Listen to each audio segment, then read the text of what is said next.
Hello to everyone on TVBS. We are actually very proud to have Anduril CEO and founder Palmer Luckey with us on set today in Taiwan. Say hi to the camera for us. Hi, everybody. Thank you for having me. Thank you. So to begin with, could you share about your trip to Taiwan this time?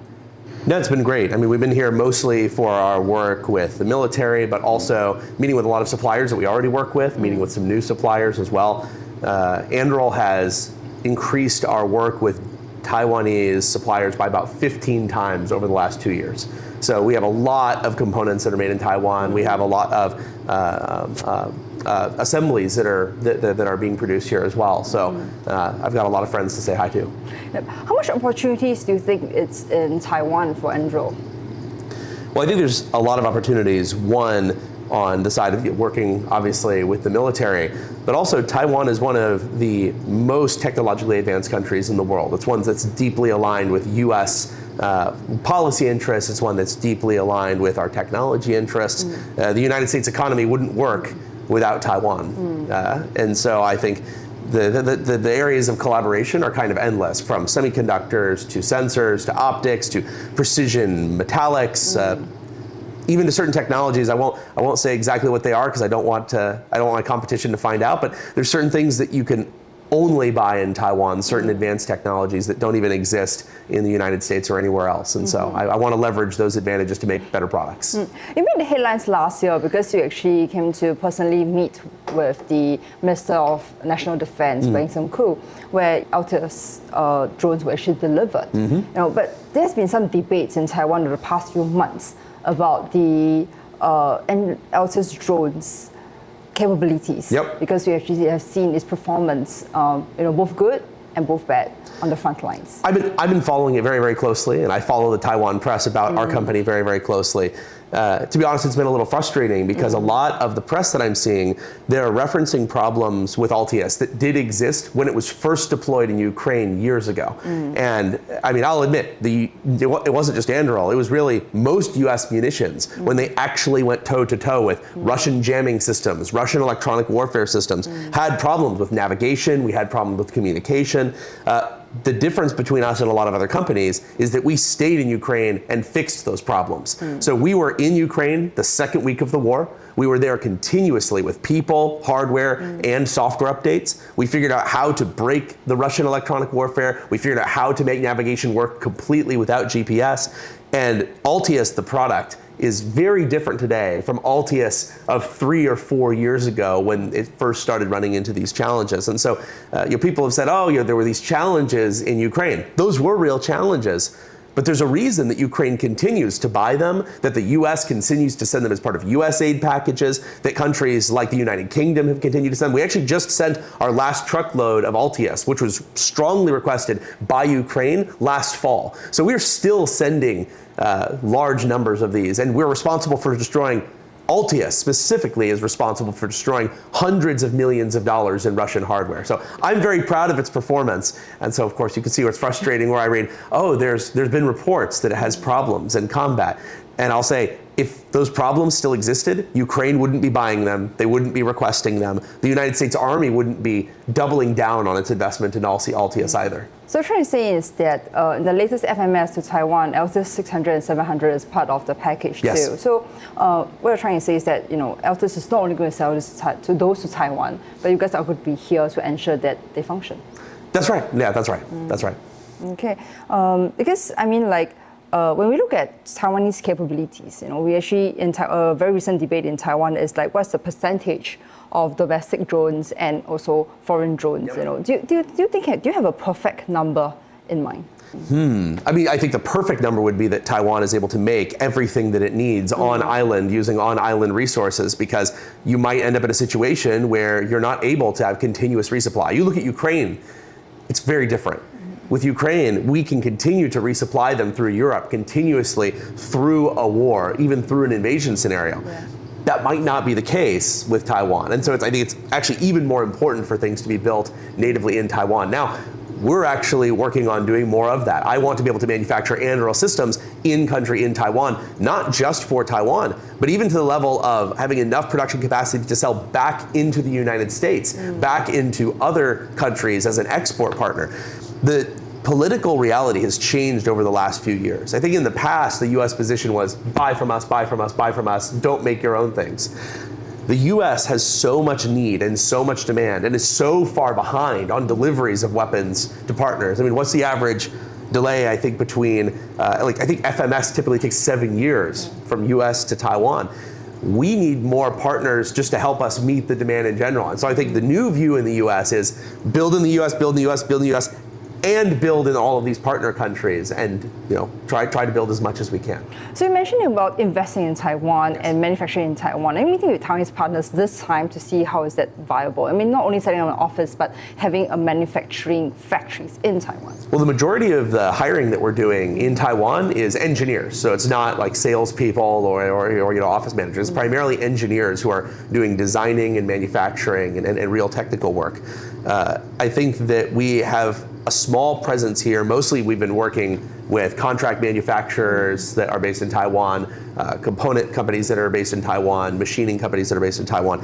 I want to have a much larger manufacturing presence in Taiwan. We haven't been able to find the perfect thing to justify that yet. So, for example, we have a facility in the United States called Arsenal One that is almost 1 million square meters. It's a huge facility. We have not found the right thing to build a similar thing here, like like an Arsenal T. We've not gotten quite there yet, but I'm feeling very optimistic about it, and it's something I would love to do. Would be integrate Anduril with Taiwan native production capacity and make enough of all of these drones, not just for Taiwan, but also for export. What would be the perfect incentive for you to do that in Taiwan? It just has to be that the government is procuring something that can justify that level of scale. We're willing to invest huge amounts of our own money. Like with Arsenal One, the government didn't pay us to build that factory. We spent $900 million US of our own money building that factory before we even had the contract for the thing that it is now building. And so we're willing to invest huge amounts of money, billions of dollars US, if we have the right way to actually make use of it. In other words, my investors won't let me spend $1 billion on a factory that sits empty. But if I can keep it busy, they're happy to let me invest. I want to move on to your partnerships with ANSYS, especially the underwater drone that they actually display to the media and also to the U.S. senators and congressmen when they visit. It is a very nice image of this big orange drone, and people in Taiwan were actually very enthralled and interested in that. So could you actually share with us more about your partnership with ANSYS, including that drone? Well, we've had a very good relationship with ANSYS over the last few years. And in fact, a lot of the relationships that we have with other commercial vendors, commercial partners, and manufacturing and component partners actually came through ANSYS because they have this deep relationship with Taiwan industry, and in particular, vendors who are building things without dependence on PRC supply chain, which is very critical for arms items. So we've continued to work with them, not just on that, but also a variety of commercial applications of our technology. A lot of people think of Anduril just as a military company, but we actually build things like underwater systems for subsea inspection, for oil and gas, for subsea infrastructure maintenance, repair, and monitoring. And they've been a great partner with that. One criticism that ANSYS sometimes receives in Taiwan is regarding like how good our system is. And I'm just very curious, how does Anduril feels working with them? Like what you guys actually talk about in terms of knowledge sharing? I mean, I have nothing. I have no criticisms. I've had a great time with all the people. I mean, obviously, I can't speak for every criticism everyone may have had of an organization. People have made pretty good criticisms of my organization, us, and sometimes things go wrong. But in general, we've had a great relationship with ANSYS. So I've not run into any problems where their stuff's not working or where they're idiots. They're sharp guys. Do you have any more interesting projects that you can actually preempt us on your works with ANSYS? Sorry. It's probably inappropriate for me to say before anything is too real. I always try to keep things very, very real. I like to talk about things that are definitely happening, really moving forward. Otherwise, people think I'm a dreamer with my head in the clouds. But I think that a big opportunity is going to be products that are built with combination Taiwan and US supply chain for government agencies that cannot depend on products that use PRC supply chain. So for example, don't even think weapons. Think things that are maybe a little more boring to the average person. Think about your Wi-Fi router or your TV or your laptop computer. There's opportunities for us to build a parallel supply chain that is good for the US and good for Taiwan, deepens the relationship, and makes it so that the US and Taiwan are not dependent on PRC supply chain. And I think that's good in a kind of a wartime scenario, but it's especially good in a pre-war scenario because it means that everyone knows we're not as dependent on them, right? It gives more room for diplomatic levers to be used when they know that China doesn't have the ability to, hypothetically, turn off the supply of all computers or phones to the United States. So I think I know that's a big picture thing, but I'm working on specific items in that area, and I think it's going to take close collaboration between agencies like NCIST, Taiwan, the US, and companies like Anduril to make this happen. I just want to move on to the idea when you talk about the supply chain, what we in Taiwan call the non-red supply chain. Yeah. Meaning exactly. Yes. I want to apply the idea of non-red supply chain, not just to weapons, which is where everybody really talks about it. Also, even drones, they understand the security risks. So they say, non-red supply chain for drones. I want to see non-red supply chain for all of the essentials of everyday life, all of the things that we need to maintain our quality of life on a day-to-day basis. And maybe that results in price increases. Maybe that results in certain capabilities not being quite as good. I mean, China has a really powerful manufacturing machine, but I think it's good for the world for non-red options to exist across all critical items, not just weapons. Do you believe that non-red supply chain is going to continue to be an issue or something that is still very, I would say, appealing to the people in DC? I think it will be an enduring issue, and it's across all political parties. The libertarians believe in this. The Green Party believes in this. The Democrats believe in this. The Republicans. So the large parties and the small parties. There's nobody who thinks that we need to have more dependence on China because they know that we're giving them leverage in this case. It's easier for them to negotiate with the United States and get their way when, if we don't do what they want, they could basically shut off a lot of our critical industry and shut off a lot of our critical supply chain. Not just for computers. Think about things like cars. A lot of automotive manufacturing happens in the US, but it's based on red supply chain. And so there's a strong push to get away from red supply chain. I think that will be an enduring issue for the next 10, 20, 30 years. If Taiwan was to face a blockade rather than invasion, what role would autonomous systems play? Well, autonomous systems are useful because they allow small numbers of people to usefully leverage large numbers of robots and sensors and systems.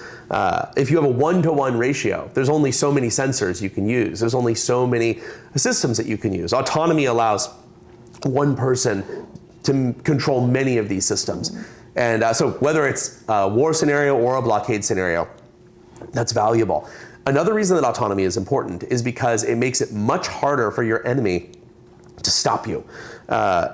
In the past, with things like remotely operated systems, so still unmanned, but with a remote control, your enemy just needs to break your radio link. If they can jam your link or destroy your radio transmitters, they can make all your systems stop working.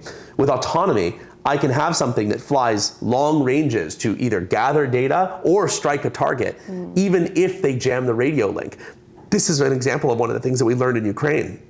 Earlier in the war, things like ALTIUS were much more dependent on a human actually maintaining a radio link. So they could do things like see a target, select it, push a button, and have it destroy it. We had to make them autonomous to get around that because of these early war failures that we had against Russian and actually Chinese supplied Russian electronic warfare equipment. The only way around it was to build autonomous systems that don't need a radio link. They can go there, find the target. For example, let's say a jammer truck or a missile attack system. Find it and destroy it even with no radio link at long range. So autonomy is critical because if you don't have autonomy, you are relying on these very weak chains of command and control. I have been to one of the military bases in Taiwan where they actually showcase how they train for ALTIUS system, and I was very impressed. Basically, thank you. I'm glad to hear it. By how it was like you mentioned, the military personnel, they've been training a lot with it. So they've gotten very, very good at moving it around, loading it, launching it, striking with. The thing right now is that in Taiwan, we still don't have that autonomous system. And what speed we need to work on that? I think very quickly, if you look at what happened when Ukraine was invaded by Russia at large scale, you can look at the first 6 months of failures of non-autonomous systems as basically the same challenges that Taiwan would likely face. I really strongly believe that in the modern world, with modern jamming equipment, hacking equipment, cyber spoofing, I strongly believe that you cannot rely on systems that do not have some level of autonomy. So I think it's a critical priority, and luckily there's a lot of people in the ministry who agree with me. I think these things will actually make it into the military at scale. When you look at PRC and Russia in terms of their scaling up also equally in autonomous system, how much time does be Taiwan or the US side have? Because I mean, when we talk about competition, it is not only in terms of trade, but especially also in the military field. That's right. Well, I mean, in some areas, Taiwan has a massive lead over the United States. For example, the semiconductors that make all of these autonomy projects possible. I wouldn't be able to make my autonomous drones without Taiwan. And I think that Taiwan has a very strong advantage there. In fact, a strong advantage even over PRC. They don't have the same semiconductor capability, and so as a result, they don't have the same autonomy possibilities. And if I were Taiwan, I would want to maximally leverage that opportunity.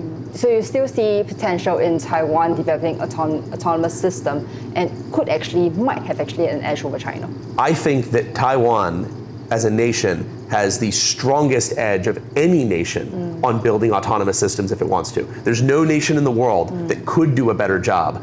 Not the US, not Japan, not Korea. Taiwan is in a position where it has the things that make advanced autonomy possible. And I'm not saying that these other countries can't make things. I'm making things in those countries.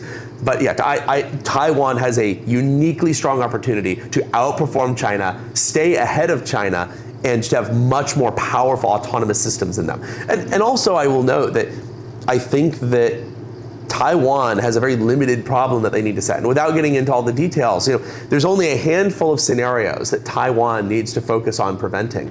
If I were China, I would be very concerned about the ability of Taiwan to use autonomy to do large-scale weapons system deployments that make China's ambitions impossible. In other words, if I could abandon all of my principles and abandon all of my national allegiances. And I was thinking just purely as an engineer, would I rather have to solve the Chinese problem or the Taiwan problem? I would much rather be solving the Taiwan problem. I think that you guys have a much better foundation to win. So when you talk about solving a Taiwan problem, meaning it's more like, Taiwan has an edge in terms of technology. It is an edge in terms of technology, and the edge that you have with your technology is exactly what you need to stop China from threatening Taiwan. It is a perfect fit as long as it's actually put into action and the scale of production is significant enough. I want to move into your vision in terms of counter-drone warfare, because every drone creates a counter-drone race. So will the future wars be defined more by drones or anti-drone systems? Everything is a drone is basically the end state of this. People a few years back would talk about drones as like a quadcopter, a DJI, and they go bzzz. The reality is we have drone boats and we have drone aircraft and we have drone ground vehicles and drone tanks. And it is going to be so much cheaper and better and faster and fewer lives at risk to have all of these systems be drones than it is to have them be manned. And so as a result, it's almost inevitable. It is a certainty that people will want to have aircraft that can be used without putting human lives at risk. They will want aerial drones, sea drones, undersea drones that can take risks that would be irresponsible to ask a person to take. And because of that, drones are going to massively outperform the combat ability of manned systems. And so I strongly believe that as a matter of practicality, everything will be autonomous, everything will be a drone. Okay, I'm going to wrap up hard questions here. Is there anything that you want to, Mike, to add on to the hard parts we are talking about? So first, I'm here at Computex. It's the first time I've ever been, but I'm very excited because I love large technology trade shows. The US equivalent is CES, the Consumer Electronics Show. I've been going to CES. Have you ever been? I haven't, but Gotcha. I've been going since I was 15 years old. I actually used a fake ID to go the first 2 years because you have to be 18 to attend. So I'm very much looking forward to Computex. I guess the last thing I'll say, we talked earlier about how sometimes I'll read Taiwan media coverage or media coverage from anywhere and I'll be disappointed. I'll say, oh, they're missing the big picture. Something I've seen in a few Taiwan media outlets is they say, oh, Palmer is a warmonger. He wants war with China because he'll make more money. You can't trust what he says with regard to Taiwan because he wants there to be war. And I kind of want to address that because I think a lot of people don't understand the perspective of someone like me. They say, well, of course Palmer says that that we need to manufacture more weapons. He's in the business of manufacturing more weapons. They don't consider that maybe the reason I'm in the business of manufacturing weapons is because I already believed that we needed more weapons to counter China. I'm in this area because I believe this problem. But more importantly, some people say, Palmer wants war because he'll make more money. One, I already have so much money. I have more money than I have any idea what to do with. It would be crazy for me to want war because I would get even more money. But more importantly, most of my net worth, my money, is not actually in Anduril. It's actually tied up. I made a lot of money from Oculus. I've invested in lots of other companies. Most of my wealth is actually tied up in basically all of these non-weapons companies. And then all my investors, the people who give me money, their money is all tied up in all these other companies. We actually make more money when the world remains stable and trade continues and there's not some kind of World War III. The least profitable thing for me and every other billionaire in the entire United States would be a large-scale war with China. And so I kind of want to give this perspective because I think people often don't quite understand. The so-called elites in the US, they're not promoting weapons technology because they want war. They're promoting weapons technology because they desperately want peace, if only to maintain the value of their investments in all of these. Think about Apple. Apple has a market cap of $3 trillion. What do you think their market cap is going to be if World War III starts and they're not able to use chips from Taiwan and they're not able to make phones in China? Their whole business will fall apart. They'll lose trillions of dollars in market cap. And so I guess the last thing I'll say here is, Taiwanese people who think that people in the US see Taiwan as some kind of pawn in an attempt to start a war, I assure you, the rich and powerful in the US want nothing more than continued stability in Taiwan. It is really the reason they're investing in companies like Anduril, is to try and maintain that stability to the greatest extent they can. So, an interesting topic that I thought I would throw out there. Yeah. So trying to say it's not only maintaining values, but also maintaining basically peace in the world to ensure prosperity. Peace is very profitable. The most profitable thing in the modern world is peace and maintaining our modern globalized economy. And if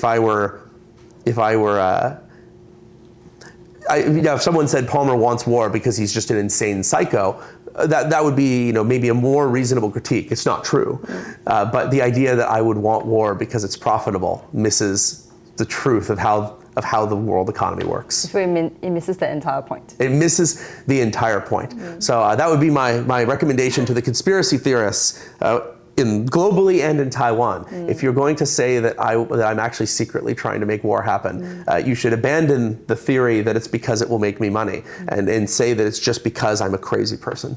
I'll just end this interview. Do you have anything that you want to speak to your fan base in Taiwan? Apparently you have one here. I appreciate all of the support. I have a lot of Taiwan fans and followers on social media, and I really appreciate their support. I think that one of the things that I've noticed about people in Taiwan, and there's a recognition by people of these problems that comes by living under a sense of threat that you don't get in other countries.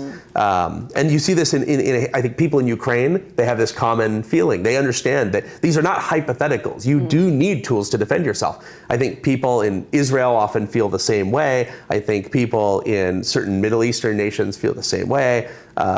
And then you contrast that, for example, with a lot of people in the US, and because we don't really feel threatened, it's a lot easier to say, oh, well, we don't need the military, we don't need tools to defend ourselves.